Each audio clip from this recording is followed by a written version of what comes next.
Marcus, I thought it'd be fun this week to run down the second-ish half of the release calendar for 2023. And May's a fucking wrap. May's done. We're officially on to like 6 months. Technically, I know technically it's like we had to wait for June to be over. Technically, it's 7, which is why I was trying to be right. Like, yeah, there's 7 months left after May. I can't believe I have to do this with you right now. You're a grown June, July adult. are the same month. Sure.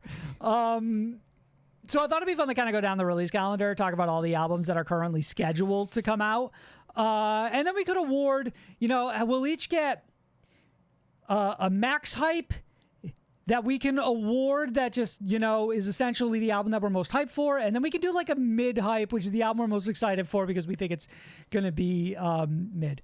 I'm going to get us started, Marcos, on May 30th. Closure in Moscow, we're going to be dropping Soft Hell. The last 9 years distilled down to 50 minutes. This is from the press release, Marcos. Getting comfortable with chronic discomfort caused by the choices that fears and trauma lead you to make, describing the album. This is life in a soft hell. There are enough distractions to stave off facing up to it. You can keep yourself in denial to avoid it, and things can just keep ticking along. Life becomes a fever dream of creature comforts and time killers, floating further into a lake of fire. Such poetry describing this album, by the way. These are all just lyrics, actually. Yeah. People come along to pull you out, but they too get burned when you feel too stuck to climb with them. Now, I believe this is, as I mentioned earlier, their first album in 9 years, which is an incredibly long time. I don't mean to cut you off, but go ahead. Was this not confirmed for September? No. I've got this on the calendar real quick. Really? May 30. That's when it's. Maybe that's like when the vinyl will officially come out. That could entirely be possible. I remember maybe it was Soft Hell, like whatever the first single off of this one coming out. Like I remember seeing that, and it was still like, hey, you have to wait 7 more months for this album because it comes out in September. Perfect timing to remind everyone that I wanted to thank our Discord, who keep a release calendar of everything dropping this year. You can jump in and join our Discord. Yes. Use the link in the description of this episode. So thanks to them, except in this very specific example where if Closure in Moscow actually isn't dropping till September, I'm going to be violently angry. Doesn't matter though, because it's still releasing in the second half of 2023. Second-ish half of 2023. That's absolutely correct. Excited for that, Marcos. Listen, it's been a long 9 years. Closure in Moscow, a band that actually hasn't really dropped anything bad, but they haven't given us a lot, right? We had Pink Lemonade last. We had the Kissing Cousins album before that. Right, the Kissing Cousins album, of course. It has a name. It's not that, but like, sure. Come on. That's why we remember it. Obviously. And that's really been like it. Like maybe an EP before that. And otherwise, like this band's only got like 30 songs to their name. We are starved for new material. We're about to get like 25% more new material from Closure in Moscow. I think that's really exciting. Yeah, I agree. Avenged Sevenfold will drop Life is But a Dream on June 2nd. It's their first album in nearly 7 years, written over the span of 4 years and inspired by the writings of French philosopher Albert Camus and influenced by Kanye West. We're doing too much with this one right You're off doing the too much? bat. We're doing too much with this one? I'm real tempted to hand out the mid-hype on this I'm going to do it right now. This has my mid-hype with a bullet. Yeah? Absolutely, 110%. Everything about the energy of this album is Avenged Sevenfold saying, we're not going to go anywhere near our older sound, so you have no point of comparison, and we're just going to do something that we think is kind of cool, and if you don't like it, well, whatever, we're still rich and famous at this point. It's so all over the place. Just from like this like little snippet quote you took, like, yeah, okay. First album in 7 years. We've only been writing for like 4 of those years. And I got that like we probably toured off of the one that came out before it for 3 years. But like, I don't know. It feels like so like non-serious right off the bat where it's like. Avenged Sevenfold are not serious people. Yeah. 7 years off. We were working during some of those 7 years. Like, come on now. We were doing a little bit of work. And then like influenced by Kanye West is actually the worst thing you can say in 2023 as far as like. Funny enough, you I need to believe it's actually- from a quote in 2022, but you're saying that they almost need to explicitly walk it back. Worse. 2022 is worse. You have to be like influenced by Kanye West's music or influenced by Kanye West's earlier music, like stuff like that. They very specifically said influenced by Kanye West politics.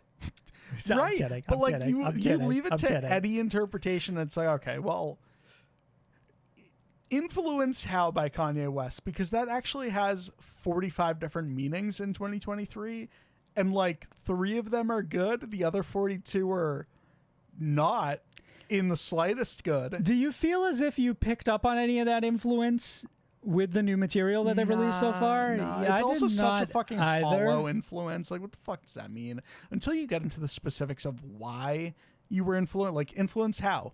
How are you influenced? Like, what about the sound are you And trying to be emulate? to be fair, they may have, and I did not specifically write it. Also, shut the fuck up about a French philosopher. You really go into the library, you picking out a book by a French philosopher, and you're sitting down and you're just like, whoa, this would actually make for a really good album.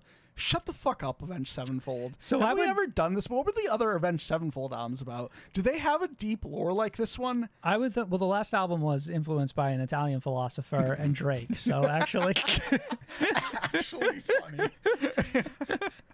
What about the one before that, though? I just that for was me, a good it's one. like The one before that was a it's- good one. It's almost like, for me, it's almost like you have to write a 20-page essay to cover up the fact that when these songs drop, they're just not that enjoyable to listen to. So you have to provide all of this context for why they're important actually. If you're trying to sell me on this, what you need is a 20-page dissertation as to why it'll actually be good. Like, I need lore building for why this album should not be considered mid before it's even released. It's like you watch the most boring black and white movie from the Criterion collection, and they're like, well, actually, it's a... This was groundbreaking. introspective. It was filmed during the... Trailblazer. Exactly, right? And it's like... Okay, I mean, I fell asleep about 6 minutes in, but if you say so, dog. Yeah, I don't think I'm gonna hand it out yet. I might hand it out. Like, I might come back to banking the this one. mid-hype. I'm gonna bank the mid-hype for now. But like, it took you 4 years to interpret philosophy by a French guy. What the fuck? Yeah, I literally do that every influenced weekend. by Kanye West is so fucking bad, bro. I'm not feeling it. Also, the first single sucked. So, like, straight off the bat, Respectfully. showing no promise. I'm not feeling good heading into this. Pupil Slicer will drop their new album, Blossom, on June 2nd. Sophomore release. Revolves around a sci-fi story about an alien signal that reaches Earth and subsequently upends an unnamed protagonist's life. Produced by Louis Johns, Svalbard, and Rollo Tomasi. I wonder if they're who did those art. It wasn't also produced by those artists. Louis Johns produced Svalbard and Rollo Tomasi. Part of me is like, are they unnamed intentionally, or is this one of those things where you're just like, we're gonna get the name, we're gonna settle on the name before the album comes We'll out. let you know the name when we get patient. to the release of the album. We'll have it ready. So this is actually right around the corner. We're going to hear this pretty quick here, within a week. It's crazy to me that sci-fi story about an alien signal that reaches Earth and subsequently upends an unnamed protagonist's life is a significantly better sell than the 20 points of introspection provided for Avenged Sevenfold about the new album that they're releasing. It's like, just keep it simple. It's a sci-fi story about an alien signal that reaches Earth and subsequently upends an unnamed protagonist's life. I was gonna say, Don't overcomplicate it, and it's not influenced by Kanye West. I'm getting like I keep getting like pulled back and forth because like suddenly I'm out on lore after listening to what Avenged Sevenfold. You're out on lore?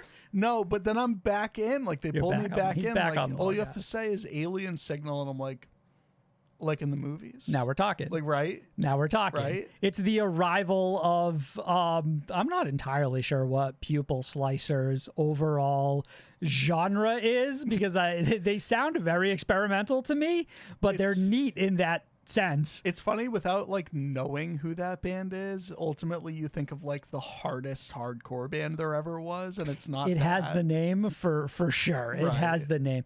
Alt will be dropping Abeyance on June 16th. They worked on this album alongside Marcus Bridge of Northlane, Landon Tours of the Plot and You, Zach Britt of Dream on Dreamer, and Trenton Woodley of Hands Like Houses. And it was produced by Kay Lenore. That's a pedigree. You brought in the fucking Australian Avengers and Landon Tours. Are these features, or do they only want co-writes from like other vocalists on it? I think they quite literally like, I don't think these are, they might also be featured, but I think these are literally like individuals they worked with to create this album. Like, they went to the pros. They said, shape us, mold us. How do we take Australian metalcore, post-hardcore forward? All right. I don't know where I land on this one, because I think that on paper I really like Alt, and I hear the description for this album. That description is a strong that's sell. A strong sell. Strong sell. And then I listen to the music, and it's like, I'm not feeling this yet. Like, keyword emphasis on the yet. Like, I really do expect to like this band, but I'm not there yet. Like, they just haven't pulled me in the way that all of that you would expect it to, right? I got a little bit of transitive property here. One of our fans absolutely adores this artist. Can't wait for this release. And it's kind of gotten me more excited than I would have otherwise have been for it. It's one of those things where I feel like I'm feeding off of somebody else's excitement. But like, as far as like the music goes, like, is the music actually sticking for you at this point? I think I need to spend more time with it. I don't think out of the gate, no. Alt has not left a strong impression on me. They almost have been passing me by a little bit this year. Okay. But in reading this description, that's what brought me back. Origami Angel will drop the Brightest Days mixtape on June 16th. Across the mixtape are some of the most creative and adventurous moves Gami has ever made, including a ska section and a breakdown in the same song. Cool. If 100 Gex didn't just do something like that recently, You're saying they beat him to the punch. Actually, this is the case where, like, I'm more excited on the basis that the last Origami Angel single I heard is actually fucking absolutely phenomenally good. Gami Gang? Yeah. No. The newest single they released leading up to this. Yeah. And it's gotten me very excited for this album. Origami Angel is one of those bands where I feel like they're almost like a fever dream. Like, we reviewed Gami Gang, and then like weeks later I forgot it came out, kind of thing. And then I saw them come back into the news, and I was like, oh yeah, this band was cool. I think Origami Angel are like super underappreciated and underrated in this scene. And I do see them get like a ton of hype to some degree, but I still think it's not enough. I don't know if I'm ready to give this band any like max hype or anything like that. Like, I'm excited about this mixtape. Cardinal sin right here, though, is... What's that? You let the ska section surprise me. You don't tell me it's coming. That's a fair point. Because when I get to thinking, I'm like, well, I don't really like ska. So now I'm dreading the ska section. You fucked up. You got Marcos But like thinking. 100 Gex doesn't tell me about the ska section. And then when it hits, I'm like, he hated that as well. I don't hate it as much as I should have, knowing it was coming. Like, unexpected ska... okay. Incredibly strong points there. Expected ska, kill me. Very strong arguments being made right now. I'm excited about the breakdown. I feel like Gami Gang doesn't do a ton of, or Origami Angel doesn't do a ton of breakdowns. Hard not to call them Gami Gang, but yes, I don't think breakdowns are necessarily something they've treaded much into. Trophy Eyes are dropping Suicide and Sunshine on June 23rd. It's their fourth album. And they're first with their new lineup after Kevin Cross and Andrew Hallett left and Josh Campaio of Hellions joined. This news completely passed me by. Why did I feel completely like I passed me by. either. Not a good sign for me sitting around waiting for Hellions to return, by the way. I read this news and I was like, cool. Fuck. It also, like... You could tell me any member from Hellions joined this band, and I'm super high. Net positive. Album title comes from a line in the song Sean, which is a look at the contrast he experienced when on a sunny day he learned his good friend had taken his own life. So It's a dark title. It's a theoretically darkish album, even though Trophy Eyes Theoretically. presentation is kind of like jovial pop punk. Sure. Yeah. With an undercurrent of darkness. No, Trophy Eyes are so fucking sad. Like, all the singles have been sad so far. They have been a little sad, but they're also kind of like fun. Visually, like, though, kind of like good, fun though. and like kind of yeah, fun though. Fun and cool. I don't know where I land on this. This one, A lot going on this here. one could be like a top 10 album of the year, or it could not be in the top 20 at all. That's a fair point. I don't really know. I like the addition of a guy from Hellions because Hellions fucking rule. Net win. Hellions are one of the greatest bands that have ever done it. So, like, also, I guess we're not getting a Hellions album this year. Because we're not getting a right? Hellions album. You're going to have to settle for this. Off-Road Minivan are dropping May This Keep You Safe from Harm on June 23rd. It's their second full-length album from the four-piece fronted by Ryan Tuck O'Leary of Fit for a King fame. Ryan on the album title. When my grandmother joined the military and was going off to war, my Grandfather.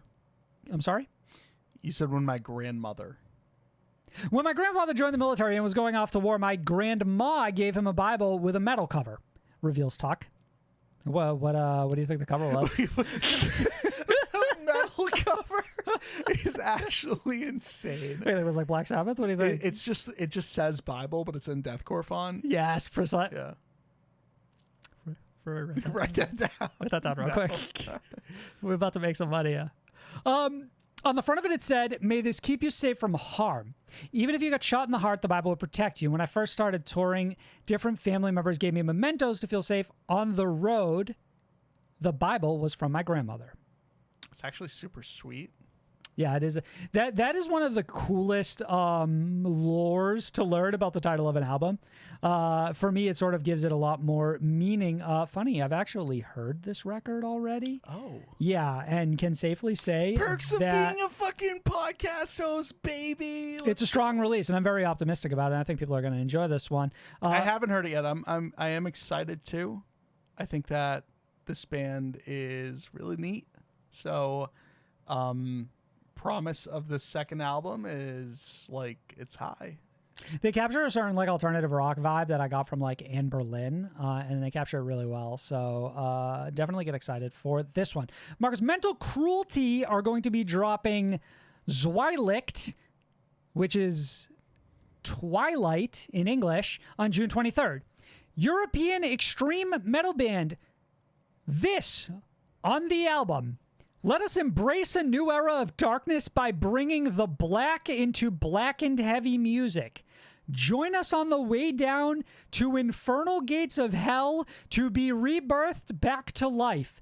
The album will contain the most mind-bending variety of different heavy musical influences and sounds. Epic symphonic orchestras accompanied by slam breakdowns. This will have it all. Slam breakdowns and epic symphonic orchestras. Inspired from metaphors written by nature, death, and inner demons. Marcus, how are we feeling about the pitch? I think reading all that pitch, like, it's also giving inspired by a certain other band. It's giving Lorna Shore. It's giving inspired by a certain band on my shirt right now. But yes, I think that, hey, I really liked it from that one band. So far, I've liked it from the singles from this band, and I'll probably enjoy the full album. Also, Twilight is translated from this, which is German? I believe it's German, yes. Ah, fascinating. And then, of course, it's about the novel.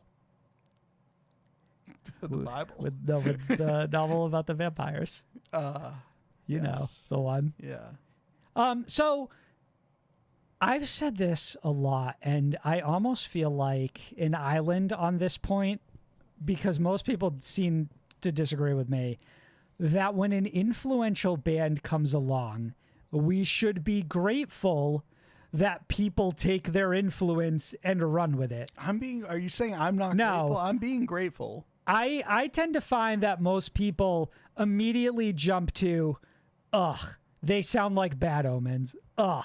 They sound like Spirit Box. Ugh. They sound like Lorna Shore. Three of the most influential artists from the last few years. For me, net positive. We should look at what the best artists in the scene are doing and try to take that and give our own personality to it and run with it. That for me is net positive across the scene.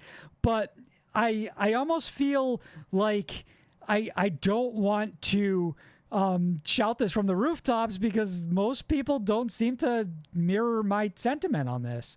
I think a lot of people generally just want everything to be new and experimental. And if you sound like, if they can pull the influence, then it's almost upsetting to them. These fucking idiots don't know what they want, Sam, because in the same breath, whenever they dispel all of those things, like, oh, another band that sounds like so-and-so, blah, blah, blah, you also just scroll back 10 tweets on their timeline and it's all, wow, I fucking wish, I wish we had more bands that sounded like so-and-so. So it's just, I don't trust it, right? It's whatever.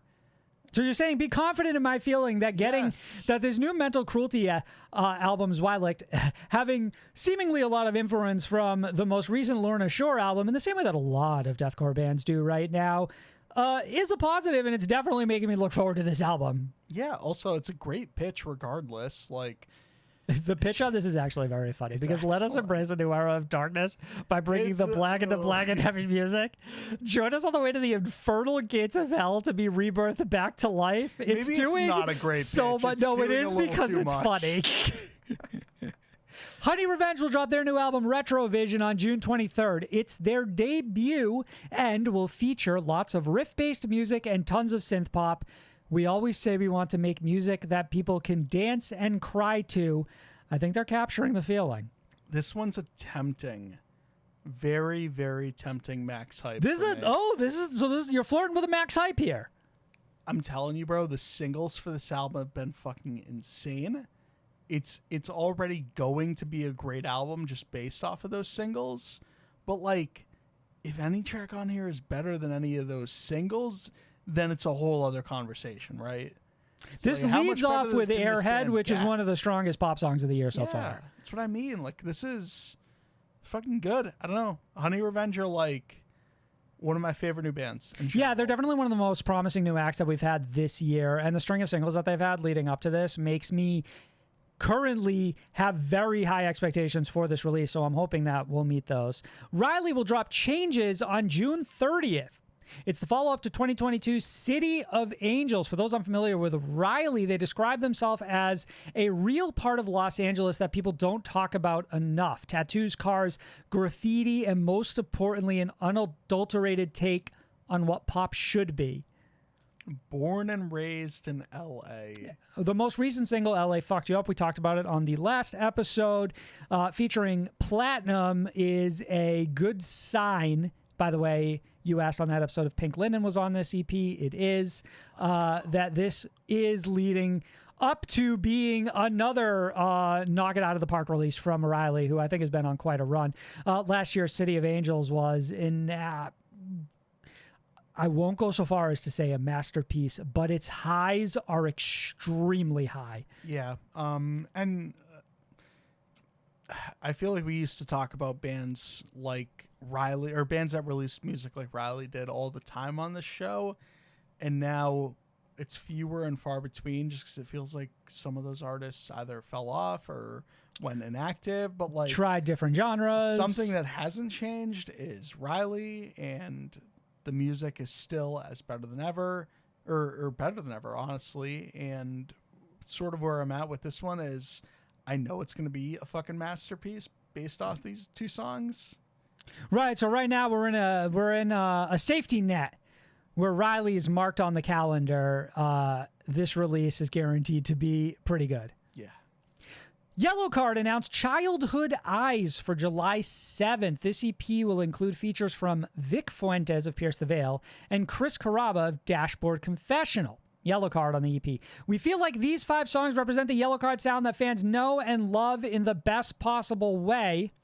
And we are so honored to be partnering with Equal Vision for this new chapter of our career. I believe Yellowcard was on Hopeless right before this. This one's mystery hype. Mystery hype? This one could be awful. It could be great. The Vic Fuentes feature is fascinating because, I don't know, I feel like Vic chooses not to feature on pretty much any artist shit. Can you think off the top of your head the last Vic Fuentes feature?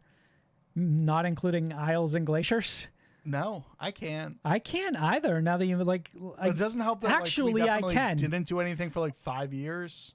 Slaves, believe their very first album, Vic Fuentes was featured on the absolutely phenomenal song and feature. Yeah. From an era of that band that is forgotten for very strong reasons.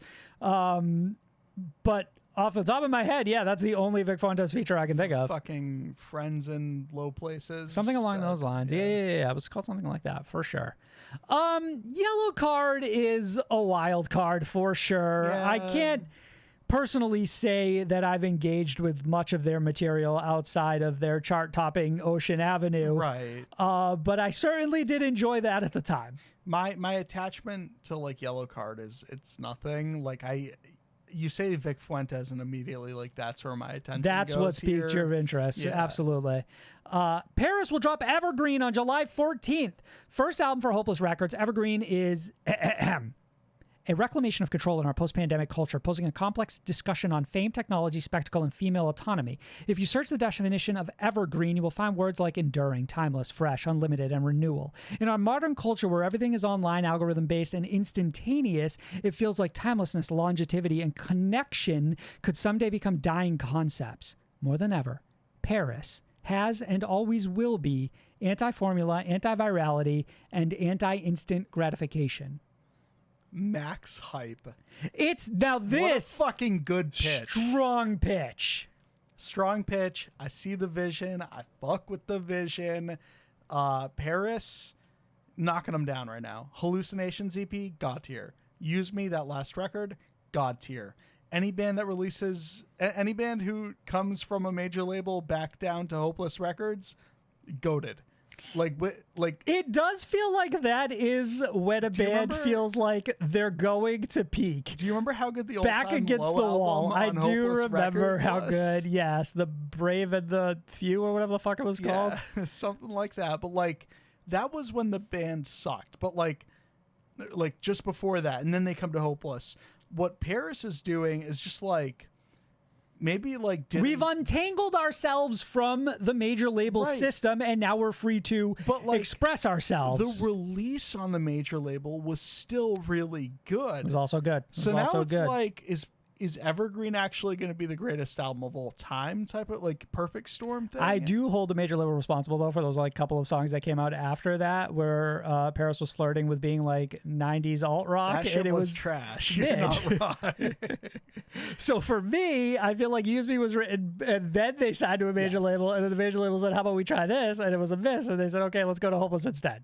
I think that we've gotten like 3 singles off of this one, and I really do enjoy them. I think they're great. I've loved all of the visuals for this. Again, I really like the vision. I love the pitch. I think Evergreen has the potential to maybe be the best Pvris album yet. I agree. Chamber will drop A Love to Kill For on July 14th. Guitarist Gabe Manuel had this to say: it's an album about people getting lost or mirrored in bullshit, whether that's addiction or narcissism or selfishness. There are all sorts of ways the people you love can foil you in search of themselves, and ways people don't come back from that. Gabe had this to say to Brooklyn Vegan. Marcus, I don't know if you caught their newest single, Devoured, but it featured Matt Honeycutt of Kubla Khan.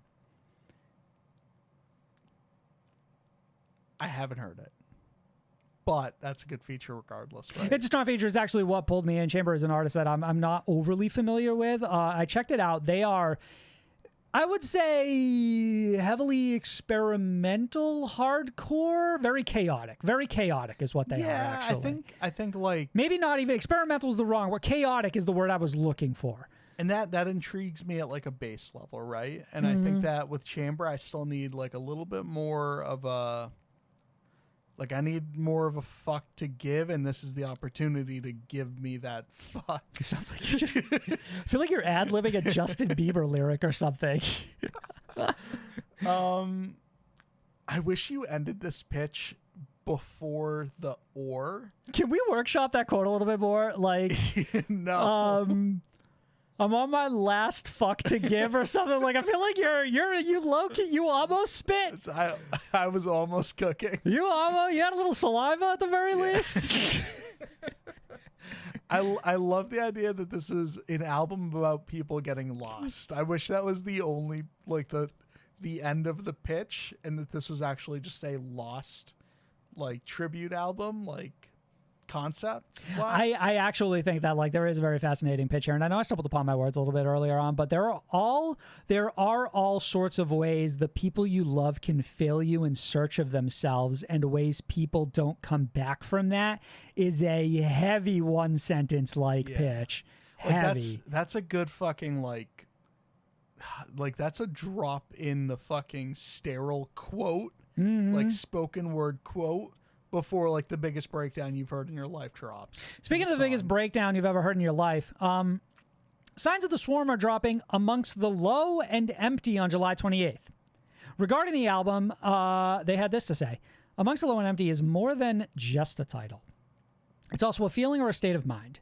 The phrase first came up in the lyrics of our last album, Absolver, and became a driving force for our band ever since. This was produced by Josh Schroeder, Lona Shore, King A10, Tala, Varials. Produced, right? I'm gonna be real with you. I actually don't fuck with the word amongst that much. You don't anymore. you don't fuck with amongst? I slept on it. I don't really fuck with amongst. I think it's actually a very mid word. Weird angle to come at this. It's a weird like MO to have, like as far as like the phrase coming up in lyrics on like the last. There are better lyrics than Amongst the Low and Empty on the last album. Name them. I don't remember them. But like, I don't know. It's interesting as a state of mind. Like, if that's the sell, that's the pitch on here. I'm think more and more interested. The pitch is we're gonna get a little grimy. We're gonna get a little dirt. Like we're nasty boys. We're gonna get some soil under the fingertips. We're gross deathcore. And you pick up on that from some of their most recent singles, the title track, and they also dropped a brand new song called Tower of Torsos, which is an absolutely phenomenal name for a deathcore song. Torso? No, that's a good word. Mm-hmm. Torsost, the low and empty. Yes, almost like they're like a fictional superhero. I think I need another single from that one before I'm really in on it. All right, so you're close, but you're not quite there yet. SOTS for life, though. Gang, SOTS gang. always. Caskets will drop Reflections on August 11th.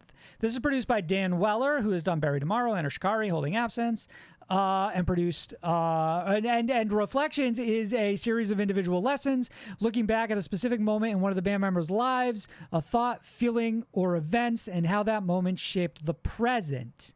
So it's very much, in an interesting way, the concept of this album is the story of the band. Interesting. Right? It's a neat pitch. It's a very neat pitch. Is there any more to it? That's all I wrote. Okay. You didn't, because I'm looking at more, but I just... Oh, shit. Oh, my God. Yeah. You're so right. Okay. I was trying to segue. Thank you. Next time, give me like a hard wink. Give me a little nudge. Reflection shows how much more we can get out of the band musically if we put all of our heads together a bit more. Matt, vocalist, beams positive about a record that not only showcases Caskets as a full entity, but represents the impressive range of influences that have soundtracked the 5 pieces' time on the road and in the studio, helping to rapidly expand their sound. It's always about the music. That's the whole point of being in a band, he concludes. If we can fit as much into our sound, but it still sounds like us, that's my lifelong goal with Caskets. So it seems that we're kind of going to be branching out like in a big way, right? Like this is Caskets taking a swing where we're going to play maybe in some areas that we've never played in before, but we're going to make sure that we keep it fully Caskets, both in a literal sense and in like a metaphorical sense when you sort of look at the conceptual nature of the album. So I'm not max hype on this one, but I am super hype, and part of the reason why... You can't just invent a new level of hype. Every time you want to get to an album. Hype on this one. Okay, sure. And the reason why is because I've finally done it, Sam. I see the name Caskets, and it feels right. I don't even remember their old name. I've gotten over it. I don't even remember their old name. Exactly. Catalysts? Catalysts. Captives. Cataracts? Cataracts would have been fire. Captives. The funniest thing in this band's history is that they had to keep changing their name every 2 years because somebody else had like snagged it. Caskets. Like, it feels natural now. Like I'm fully in. For a minute there, like with the last record, I was like, guys, this is good, but is this Captives? This is fine, but is it Captives? No. This is Caskets. Yes. This right here. Very excited for that. They recently dropped a brand new single with Tell You the Word Alive. That band not on here because we have no official date for whenever their new album is coming, but I'm sure we'll hear about it soon.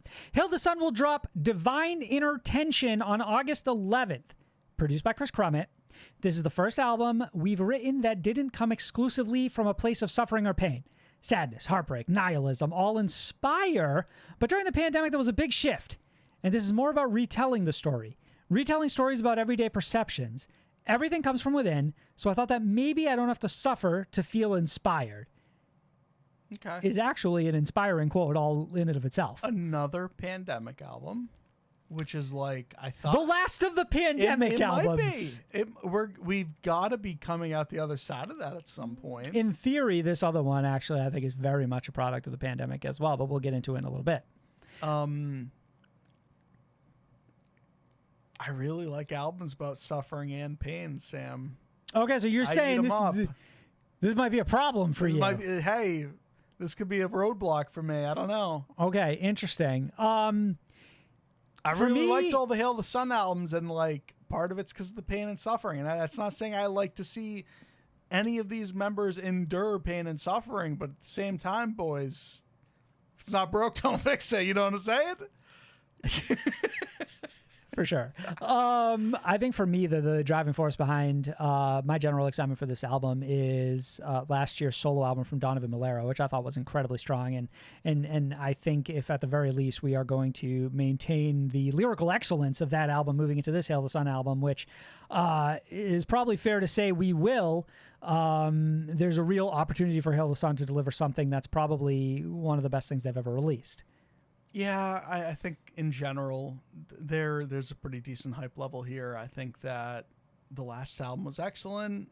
That solo album was great. I love the title for this one. Divine Inner Tension is so fucking sick.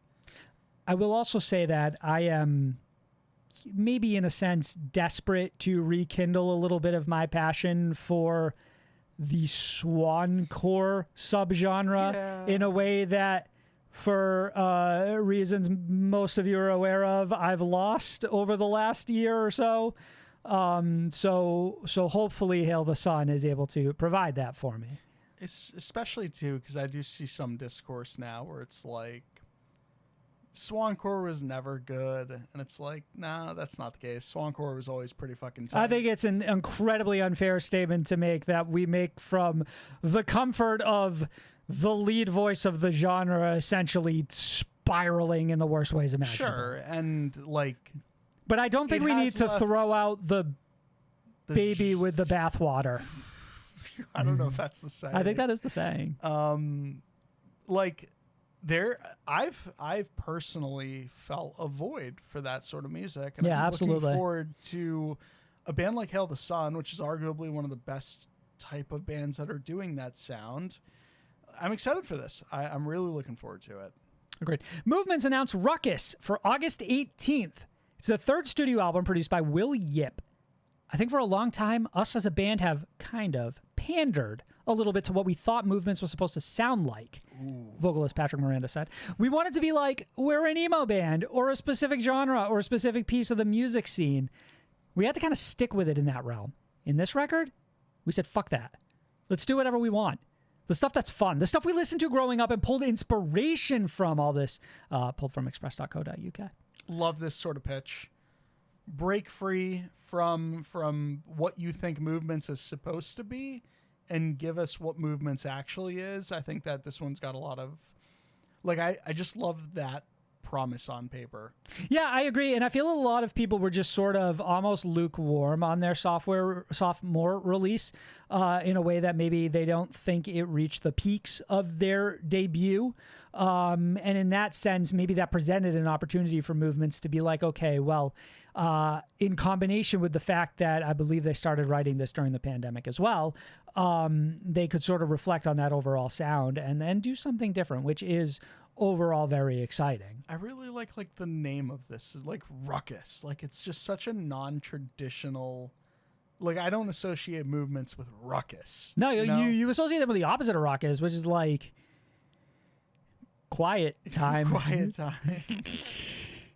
Reflection. Like just full caps ruckus exclamation point is such a it's such a loud, it's almost visceral in a sense. Reinvention of the band to me.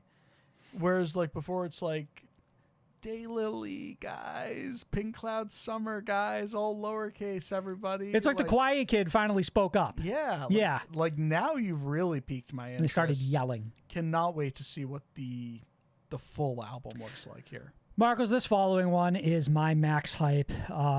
Absolute no contender could possibly live up to Holding Absence and the release of The Noble Art of Self-Destruction on August 25th.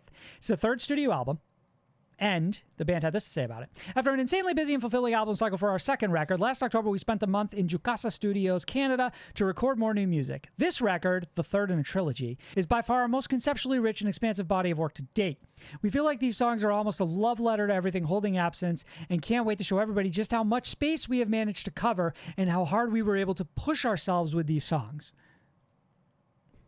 Yeah, this one's max hype. Max hype, baby, giga hype. Let's fucking go right now. We're talking the follow-up to one of the GOATs. We're talking the poster child of the British emo movement. Yeah. Listen. The modern day version of the Smiths. Every other album God, so I hope far, they're British. They have to be. Or The Cure, whichever one is from the UK. Listen, everything before this album is and was child's play in the history of music. This is the big one. Strong. This one it's going to decide a lot of things, right? It's going to decide if music is allowed in the future. Sure. Or if it's so you're saying you're saying outside of even the space of like Holding Absence, big like this implications. Is right, like everything is like predicated on the release of this album. Like, will we even move forward as a seed? Exactly. If right, will we move forward as a society? I have a certain level of confidence in this record. I think based on the singles alone that we're building up to an incredibly strong release, which is as to be expected from a band who has already dropped two incredible albums in just their short time span that they've been in the scene. But of course, no pressure. Holding Absence. No, of course, no pressure whatsoever.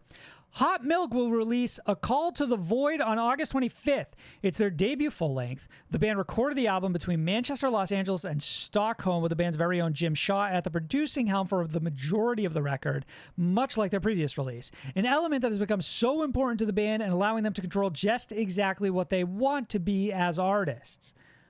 Let's go. Let's fucking go. About fucking time. This is the longest we've ever had to wait for a debut album ever. It does feel a little bit like that. Every time you wanted a new fucking Hot Milk album, EP, right? I think last year we got one, didn't we? We did get an EP, the Kings and Queens of Gasoline, I think is what it was called. Yeah. And it's like, it was fine, but also the fact that it wasn't a debut album took away from the experience for me. Like, I was just fucking ready. And right, like we keep showing up to the coming out party and then it just ends up being like a quiet little thing with friends, right? And I'm ready for us to just fucking lose it and like, where are the streamers and the balloons, right? Kick the door down, pop the champagne. I'm ready.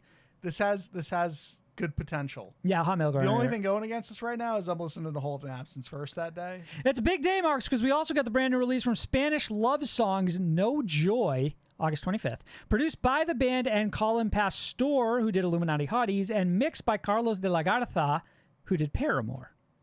This is the last thing I'm listening to that day, just because I need to lock myself in the room and and shut the lights. You have to and experience, once you've experienced joy, you need to then experience no joy. Right, drown in my tears. Right, precisely. That's accurate.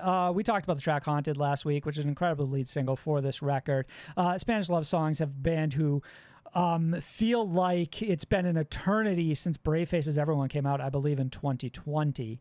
So I'm extremely ready for this new record. Plus, it's worth noting, Pure Noise overall, I think, has been on quite a run. So when it comes to albums from bands like Spanish Love Songs or even Chamber, I think I have a certain level of confidence in the releases coming from that label currently. Also, anyone currently collaborating in any capacity with someone involved with Paramore is like, give it to me. You're right. You're right. Safe bet type thing. Right.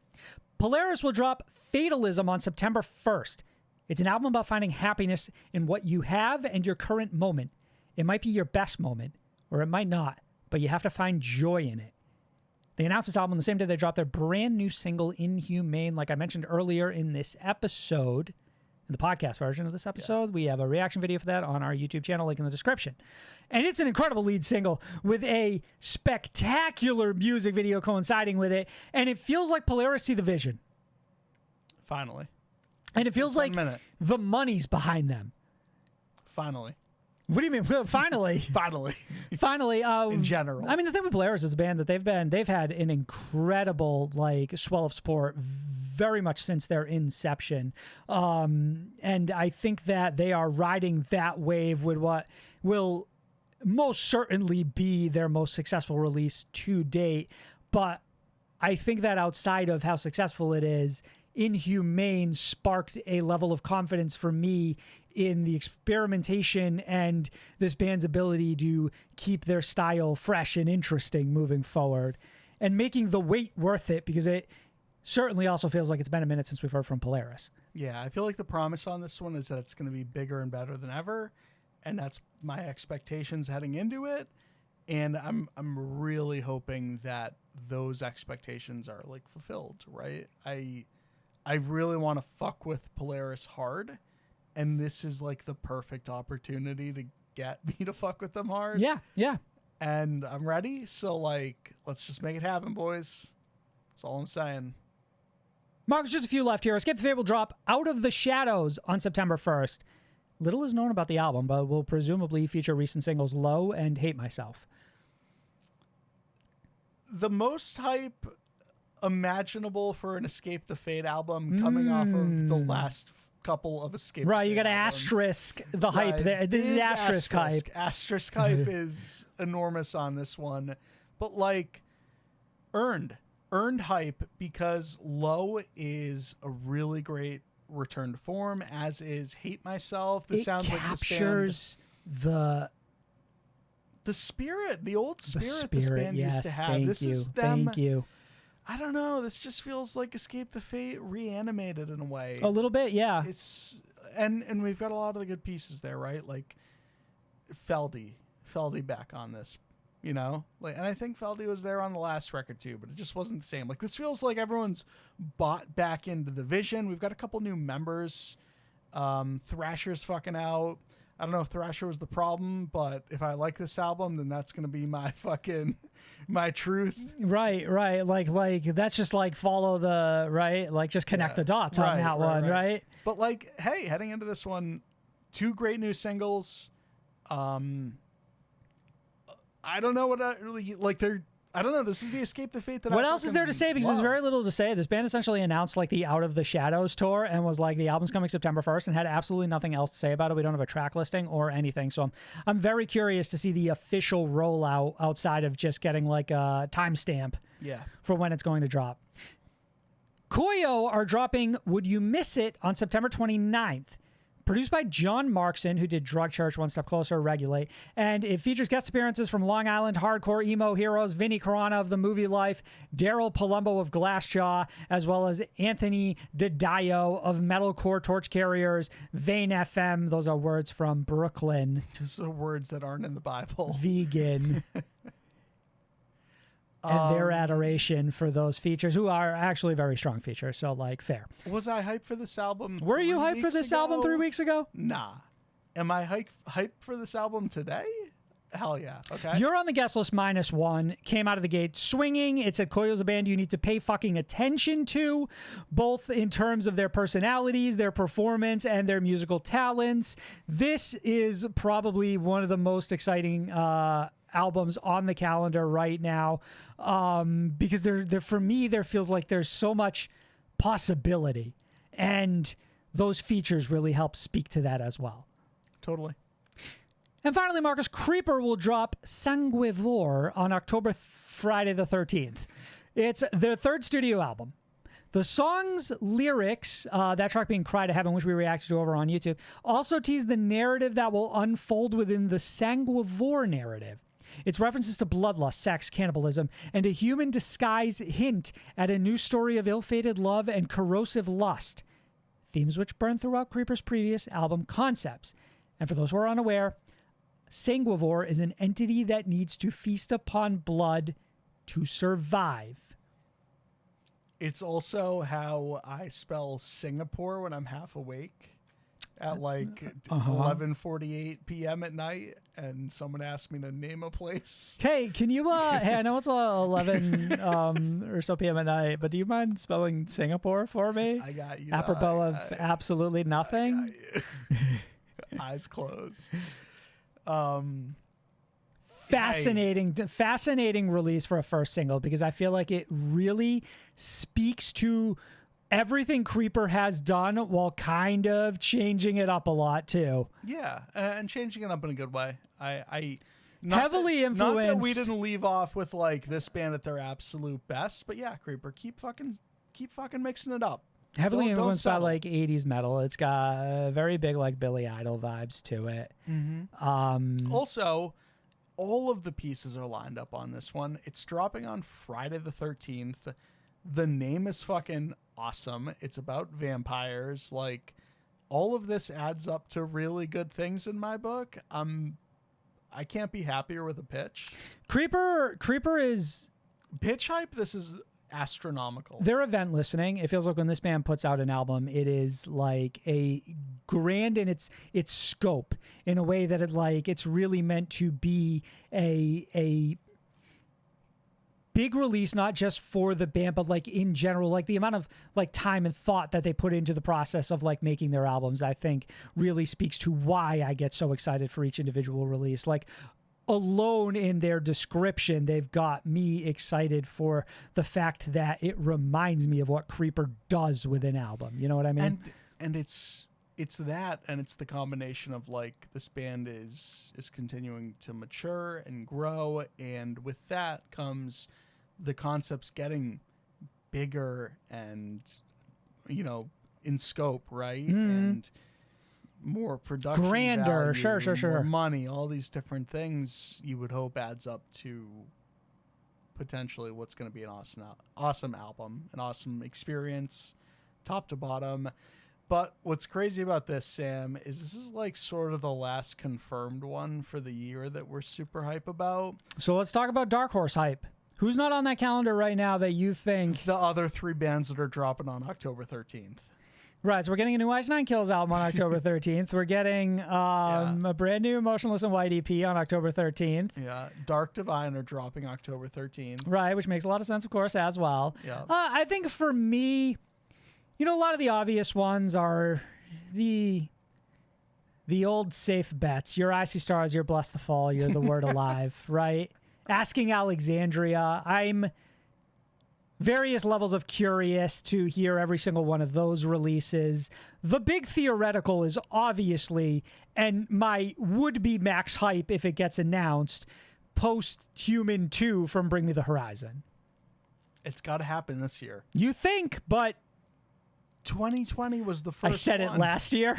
You said it the year before that. I thought we were year getting before one that. every 6 months. Yep. And it has not come to fruition yet.